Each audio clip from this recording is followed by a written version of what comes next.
tens of thousands of them have begun withholding payments for unfinished projects. A massive protest over frozen bank deposits. The international community and the financial markets will also feel the pain.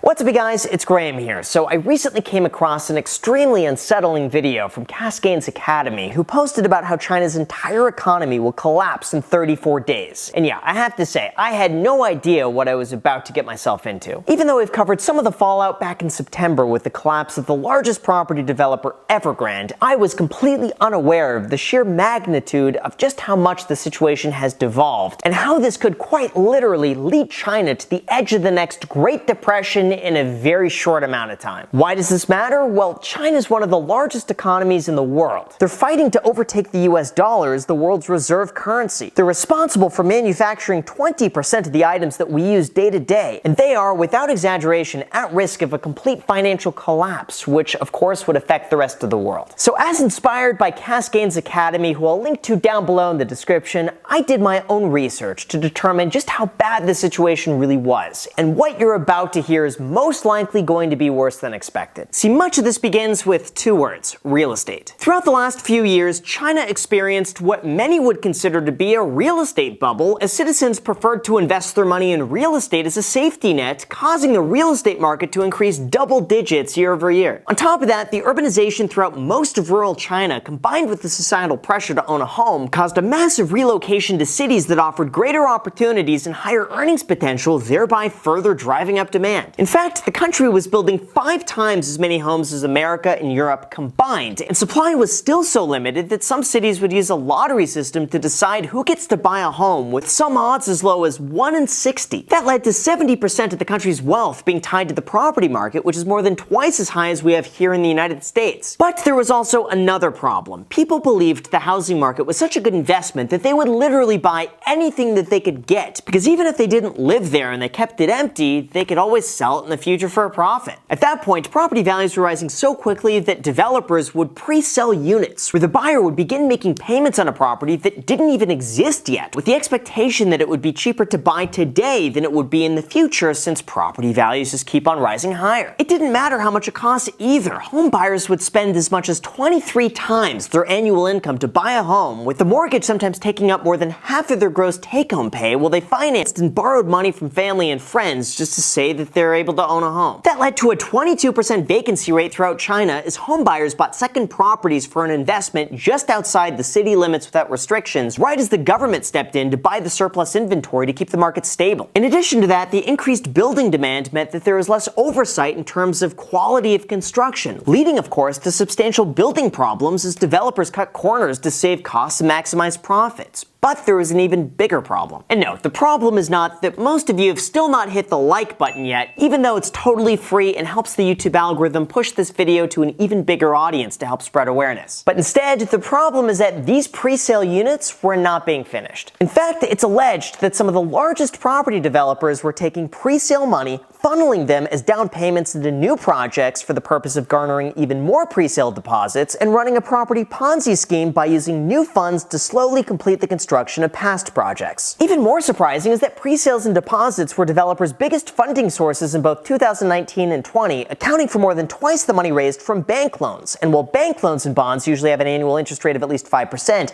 capital raised from pre-sales is entirely interest-free. The reality today is a city of broken dreams and unfinished housing projects owned by 8 struggling property developers who don't have the money to move forward, while construction has completely stopped midway through. But this is only the tip of the iceberg. As more and more projects have fallen behind in construction, or flat out abandoned their construction entirely due to a lack of funding, buyers have staged a mortgage boycott where all homeowners with outstanding mortgage loans will stop paying unless construction resumes before October 20th. Even though this all started with the property giant Evergrande, who's $300 billion in debt, within 4 weeks, more than 320 projects in about 100 cities were facing similar protests, roiling markets and forcing authorities to corral banks and developers to diffuse the unrest, although the damage might be too late to fix. Home sales and property investments have seen a steep decline since February of 2021, while at the same time the credit market ballooned at a staggering rate while developers borrowed more and more to keep themselves afloat. The United States Federal Reserve even came on record to say that the fragility in China's real estate sector could spread to the US if it deteriorated dramatically. So what what is China doing about it, and why does the situation only seem to get worse from here? Well, China came out with a statement that they've tightened regulation by supervising customer funds and ensuring timely delivery of new units. But when 96% of the Chinese population is exposed to the real estate market, and 13 million units have already been halted in the last year alone, it's inevitably going to spill over across other industries, and banks are one of them. On July 11th, protests erupted outside of the People's Bank of China, where customer deposits have been frozen since April, when banking regulators said that they were investigating allegations of illegal financial activity. Now, the authorities claim that the problem was caused by a takeover of the bank by criminal gangs, which they say dated back to 2011, was met with a lot of skepticism across Chinese social media, where the incident was being closely followed. But according to the China Bank and Insurance Commission, the banks in question were luring customers in with promises of high interest before then illegally transferring those funds to privately run criminal organizations, although this wasn't just one isolated event. Over 400,000 customers across China have fallen victim to similar bank run activities, and it's reported that a quarter of the industry's total assets are held by 4,000 smaller lenders, which often have opaque ownership and governance structure and are more vulnerable to corruption and the sharp economic slowdown. To make matters worse, even though those bank deposits are insured up to about $75,000 US, if the bank is involved in non-compliant transactions, people could lose everything. And for China, their biggest risk is that their population loses faith within the entire banking system. The other problem for banks is that almost all of them loan money to property developers, and according to an inside source, some developers have been taking the money needed to finish housing projects out of the country. For example, they might take out a loan for $80 million, spend $10 million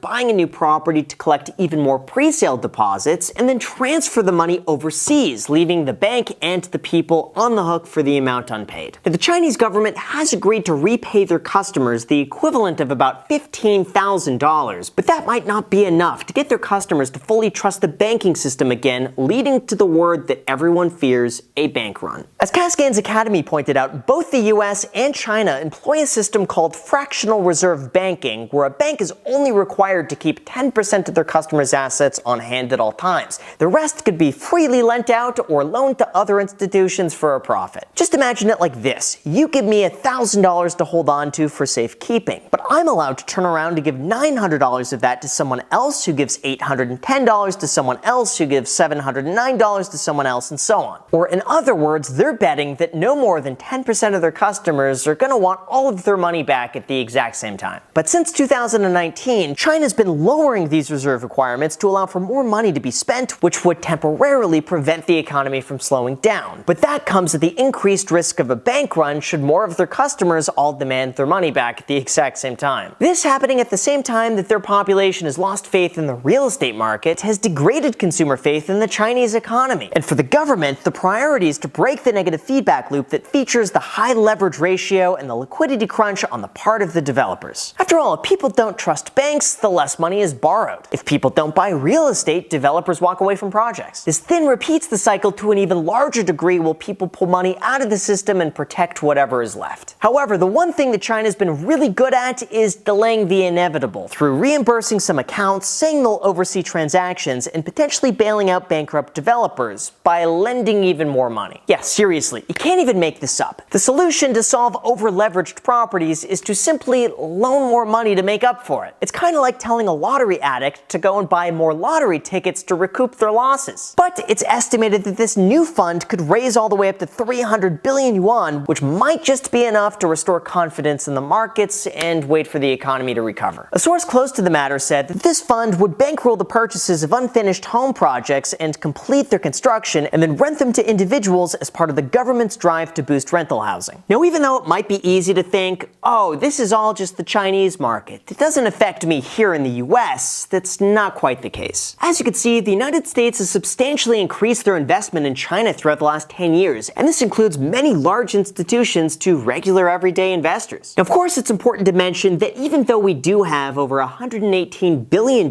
invested throughout China, it's still only a drop in the bucket in terms of how large the US portfolio really is. But regardless, Chinese companies also hold a lot of exposure to the United States market, and when they need money, it would make sense that they would sell those assets to raise capital, which would result in a much more volatile stock market. The real impact, though, for everyone in the US is not so much a policy change or a drop in the stock market, but instead the investor perception that things could get a lot worse before they get better. Or in other words, it's just fear. In the United States, for example, fractional reserve banking has been around since 1791, and it's backed by the code of the FDIC and regulation to ensure that banks aren't just going to be running off with their money. Now sure, you have examples of the 1920s Great Depression caused by over-leverage on bad investments while entire cities wanted their money back. But throughout most of our lifetimes, this has not been something to worry about, although in China, that's not been the case. They've made it abundantly clear that their approach is to protect the market at all costs, but without strict oversight, it appears as though there are too many bad actors looking to take advantage of the current system, and that could simply delay the inevitable. It's too early to tell exactly how this is going to play out, but it's noted that China will fall short of meeting its annual economic growth target of 5.5%, and we're starting to realize very quickly that the days of China's meteoric economic rise are long past. In a perfect world, I would love to see this amicably resolved and tougher regulations in place to protect their citizens, but realistically, expect that the Chinese economy is going to be something to closely follow. And if you want to be kept up to date, feel free to subscribe or check out Cascaine's Academy down below in the description, because he provided some great insights into the inner workings of their economy. So with that said, you guys, thank you so much for watching. As always, feel free to add me on Instagram, and don't forget to sign up for Public down below in the description using the code GRAHAM, because now they're giving you all the way up to $10,000 as a bonus depending on how much you transfer from another brokerage. Thank you so much again for watching, and until next time.